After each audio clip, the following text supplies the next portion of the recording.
ہماری طلب و ضرورت دم توڑ دے۔ ہم تو اپنی خواہشات کے تابع ہو کے جیتے ہیں، ہم اپنی ضروریات کے تابع ہو کے جیتے ہیں۔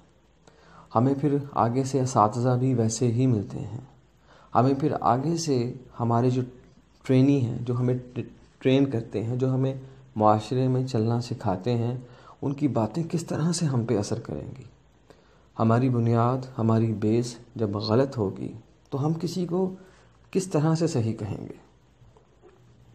اکثر و بیشتر دیکھا جاتا ہے کہ اگر میں اپنے بچوں سے پوچھوں یا کوئی اپنے بچوں سے پوچھے یا میرے والدین مجھ سے پوچھیں یا کسی کے والدین اس سے پوچھیں کہ آپ کا کوئی ایسا ٹیچر، استاد ایسا ہے کہ آپ جس سے ایسا ہونا چاہیں، ان کو سوچ کے جواب دینا پڑے گا۔ پہلے ایسا نہیں ہوتا تھا۔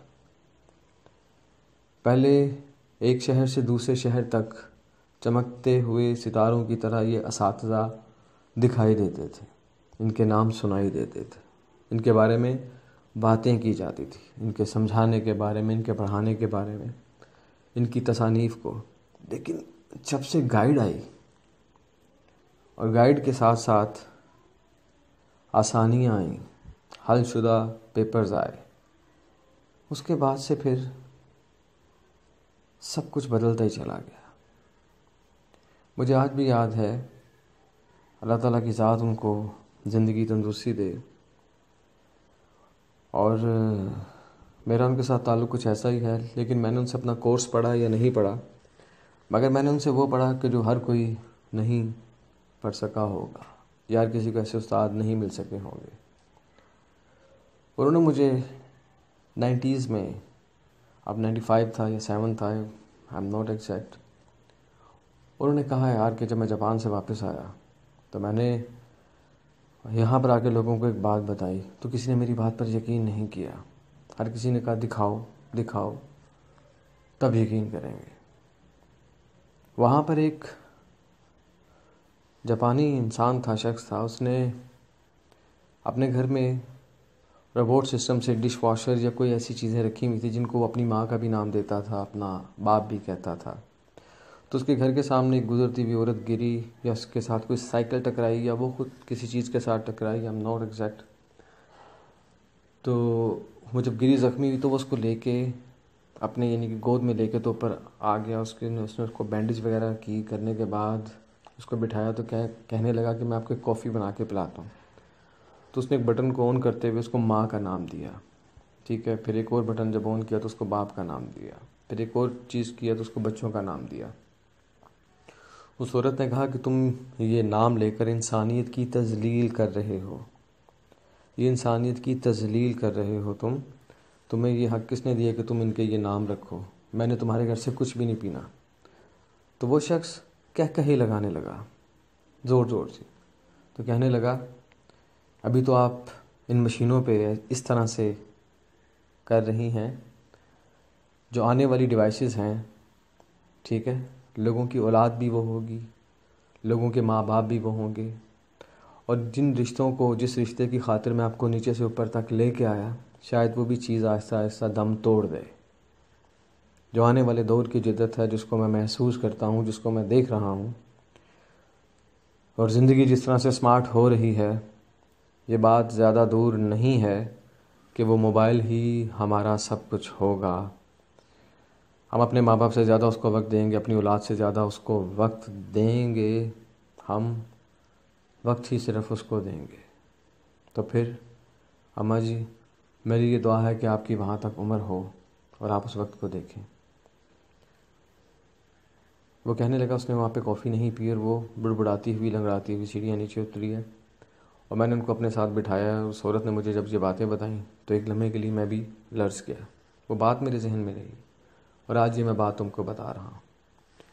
تو دوستو، اتنی پرانی بات جب میں آج آپ کے سامنے رکھ رہا ہوں، پیش کر رہا ہوں، تو آپ کو اس بات کا اندازہ بخوبی ہو چکا ہوگا کہ اس لمحے سوالیہ نشان کتابوں پر، کاپیز پر، دیواروں پر نہیں ہیں، ہمارے ذہنوں پر ہیں۔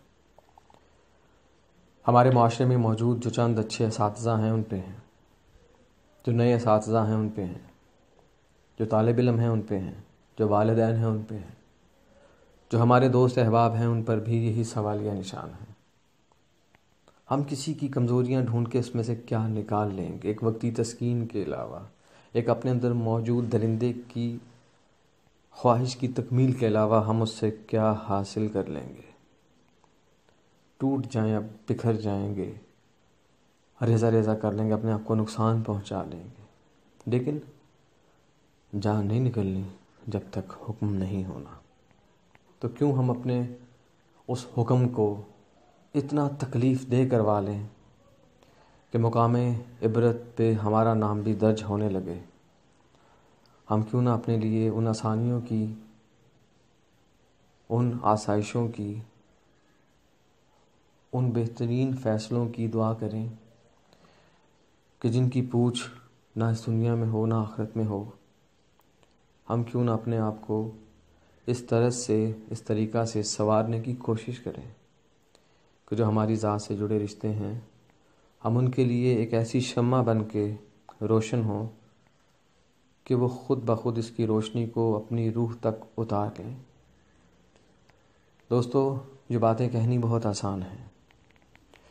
اکثر و بیشتر جب کسی محفل میں بیٹھ کے میں جب اپنی سوچ کا اظہار کرتا ہوں تو لوگ دیکھتے ہوئے بڑی تعریف کرتے ہیں، سنتے ہوئے ان کو اچھا بھی لگتا ہے، مگر جب میں وہاں سے واپس آتا ہوں تو پتہ نہیں مجھے اچھا نہیں لگتا، کیونکہ یہ فقط الفاظ ہیں، بے جان، مردہ، ان میں زندگی آپ کا عمل ڈالے گا، آپ کے اندر اٹھنے والی تبدیلی کی تحریک ڈالے گی۔ آپ کے اندر موجود وہ تبدیلی جب ابھر کے سامنے آئے گی تو خود بخود بہت سوں کے لیے ایک ایسی بہتری نمودار ہوگی کہ جس کو پھر زوال نہیں ہوتا۔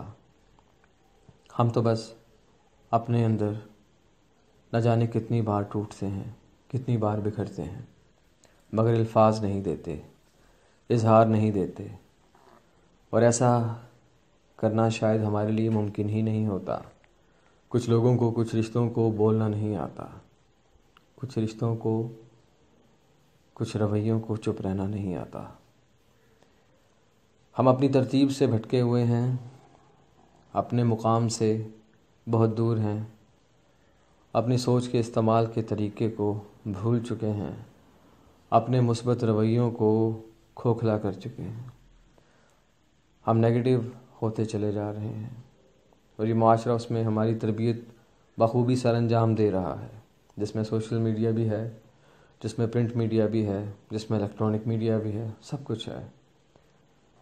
تو کیا اب یہ لوگ ہماری اس سوچ کو بھی بدلنا چاہتے ہیں کہ جس میں کسی کو پھول اچھے لگتے ہیں، کسی کو کتابیں اچھی لگتی ہیں، کسی کو خزاں، کسی کو بہار، اسی طرح رنگوں میں بے شمار ایسے رنگ ہیں، تو کیا ہماری سوچ اور رویے کو ہم سے چھین لیا جائے گا؟ کیا ہماری پسند ناپسند اب کوئی اور طے کرے گا یا کر رہا ہے؟ اس بارے میں ضرور سوچیے گا۔ اور میری ایک گزارش ہمیشہ کی طرح دوستو، سب سے پہلے اپنے آپ سے پیار کریں، اپنی ذات کو سمجھیں، اس کو سمجھنے کے بعد اپنی سوچ، فکر انداز کو ترتیب میں لے کے آئیں۔ میں امید کرتا ہوں کہ آپ سوچیں گے ضرور۔ اپنی ذات سے وابستہ رشتوں کا بہت خیال رکھیے گا۔